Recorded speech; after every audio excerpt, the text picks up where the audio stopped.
প্রায় 1 মাসের বেশি হয়ে গেছে আমরা বর্ধমানে এসেছিলাম। এবার যাওয়ার পালা হরিয়ানাতে।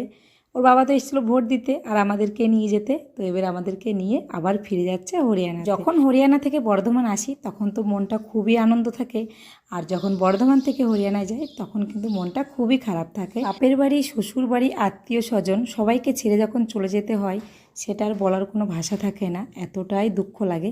তো যাই হোক, দেবীপুর স্টেশনে এসেছিলো পুচু আমাদেরকে ছাড়তে। তো এখান থেকে আমরা ট্রেন ধরে যাচ্ছি বর্ধমানে। বর্ধমান থেকে আমাদের ট্রেন দিল্লি যাওয়ার।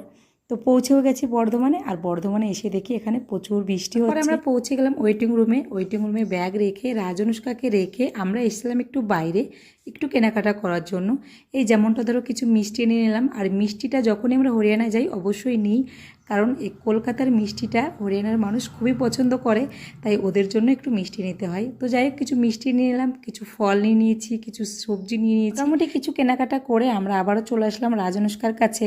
আসার পরে আমাদের ট্রেন ঢুকে গেছে, তারপরে আমরা আস্তে আস্তে ট্রেনে উঠে পড়লাম। ট্রেনে ওঠার পরে ট্রেনটা যখন ছেড়ে দিল মনটা এত খারাপ হচ্ছিল, কি বলবো, বলার কোনো ভাষা পাচ্ছি না আমি।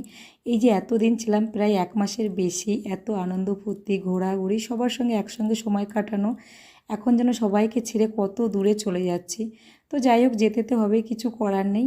তো তারপরেই দেখো আমরা খেতে বসে গেছি, যেগুলো আমরা বর্ধমান থেকে কিনেছিলাম। এগুলো কিছু পরোটা নিয়ে নিয়েছিলাম, চপ আর সীতাভোগ। তো এগুলো খাওয়া দাওয়া করে দুপুরবেলার দিকে একটু ঘুমিয়ে নিয়েছিলাম। আর বাইরের ভিউটা দেখো কত সুন্দর লাগছে। তো চলো, দেখা হচ্ছে পরের ভিডিওতে।